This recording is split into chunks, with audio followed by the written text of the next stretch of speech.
Hello students. आज के इस वीडियो में हम पढ़ेंगे एमपी बोर्ड की क्लास 11th का जनरल इंग्लिश का फर्स्ट चैप्टर, जो कि एक पोयम है, एक छोटी सी पोयम है जिसका नाम है ट्रू वर्शिप। आप देख रहे हैं ट्रू वर्शिप, जो कि रविंद्रनाथ टैगोर ने लिखी है। ट्रू वर्शिप का मतलब होता है सच्ची प्रार्थना। रविंद्रनाथ टैगोर ने यहाँ पर हमें ये बताने का प्रयास किया है कि वास्तविक प्रार्थना क्या होती है। क्या हम जो मंदिर में जाकर भगवान के या क्रिस्ट के या फिर अल्लाह को मानते हैं मस्जिदों में जाकर, वो है या फिर कुछ और है। तो रविंद्रनाथ टैगोर के अनुसार इस पोयम में हम पढ़ेंगे कि ट्रू वर्शिप यानी कि सच्ची प्रार्थना क्या है। चलिए शुरू करते हैं। Go not to the temple to put flowers upon the feet of God.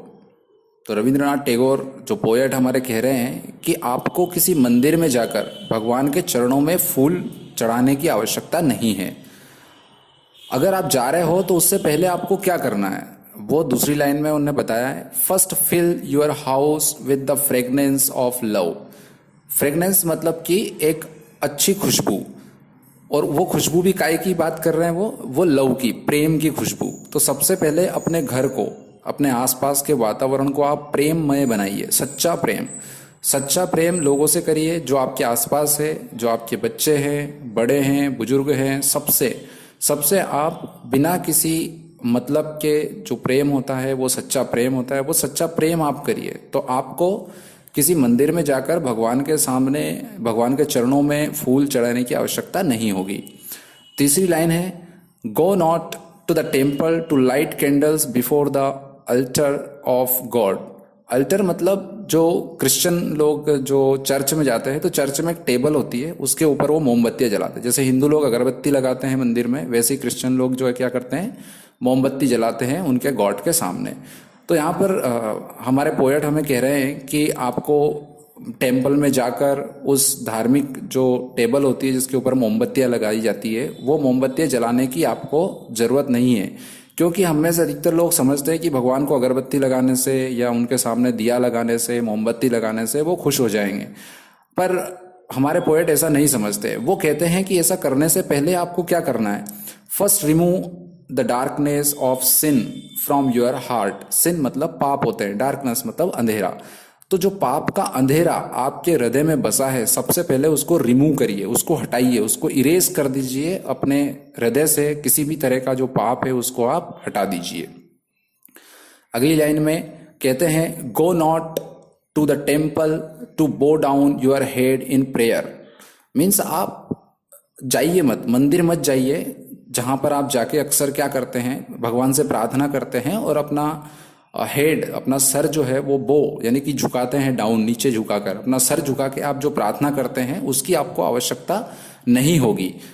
Poet कहता है कि ऐसा करने से पहले आपको, सबसे पहले आपको क्या सीखना होगा, सबसे पहले आपको सीखना होगा, first learn to bow in humility before your fellow man. आपके जो साथी लोग हैं, साथी लोग कौन है, आप किसी कक्षा में पढ़ते हैं तो वहाँ पर आपके बहुत सारे स्टूडेंट्स हैं। आप अगर कहीं पे नौकरी करते हैं तो वहाँ पे काम करने वाले बहुत सारे लोग हैं, वो आपके फेलो मैन। फेलो मतलब कि साथी जो लोग हैं, उनके सामने आपको वो झुकना है। काई से झुकना है, ह्यूमिलिटी।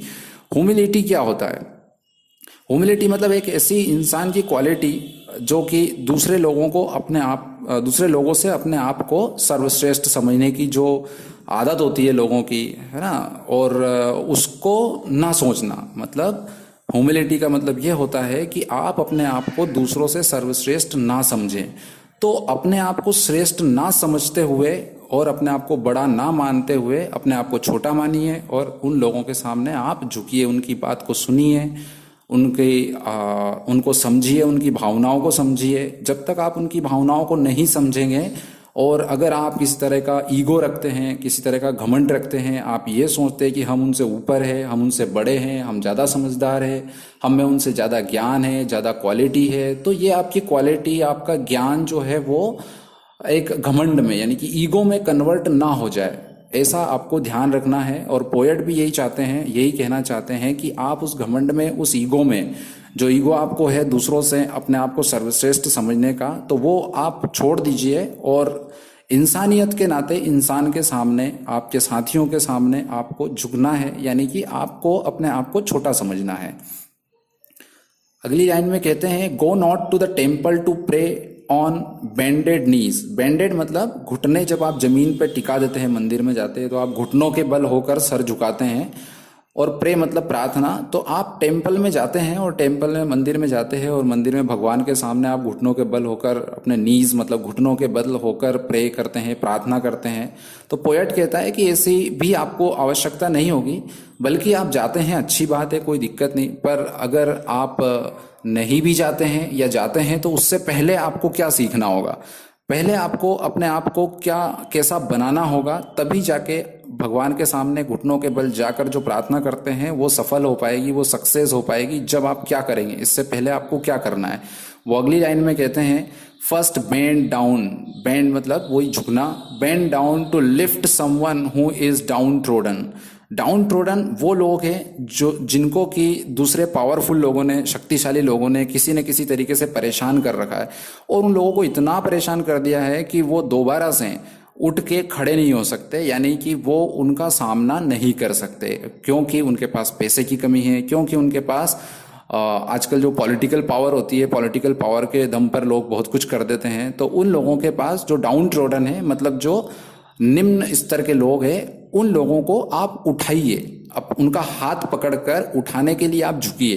कि जैसे आप किसी को हाथ पकड़ के उठाएंगे तो आपको थोड़ा झुकना पड़ेगा, तो थोड़ा झुककर आप उन लोगों को उठाइए, उन लोगों को ऊपर लाने की कोशिश करिए, उन लोगों की मदद करिए। आप पैसे से मदद नहीं कर सकते, आप उनको काम दिलाइए, आप उनको काम दिला के भी ऊपर ला सकते हैं। Means welfare of those people who are forgotten by others, जो दूसरों के द्वारा भुला दिए गए, एक तरह से जिनका होना ना होना किसी को उसके कोई फर्क नहीं पड़ता है। ऐसे लोग जिनके होने ना होने से किसी को फर्क नहीं पड़ता, ऐसे लोगों को ऊपर लाने का प्रयास आप करिए, तो भगवान आपसे प्रसन्न होगा। आपको उसके बाद जब आप भगवान के सामने जाकर अपने घुटनों पर खड़े होकर और आप झुककर प्रार्थना करेंगे, तो भगवान बिल्कुल आपकी पवित्र आत्मा की बात को मानेगा, आपकी विश, आपकी इच्छाएं पूरी होगी। आखिरी दो लाइनों में क्या कहना चाहते हैं, go not to the temple to ask for forgiveness for your sins. वो कह रहा है कि आप भगवान के सामने जाते हैं टेम्पल में, और अक्सर ये कहते हैं कि भगवान मेरे द्वारा जो किए गए पाप है, सिंस मतलब जो पाप है, फॉरगिवनेस मतलब उनको माफ करिए। तो जब आप अपने किए गए कर्मों में जो भी पाप हुआ होगा, खैर जानबूझ करके कोई पाप नहीं करता है, पर जो भी जाने अनजाने में पाप हुआ होगा, भगवान से जब उनके लिए आप माफी मांगने जाते हैं, तो वो माफी मांगने से पहले आपको क्या करना है, आपको उसके पहले क्या सीखना होगा। तो वो आखिरी की लाइन में बोलते हैं first forgive from your heart those who have sinned against you.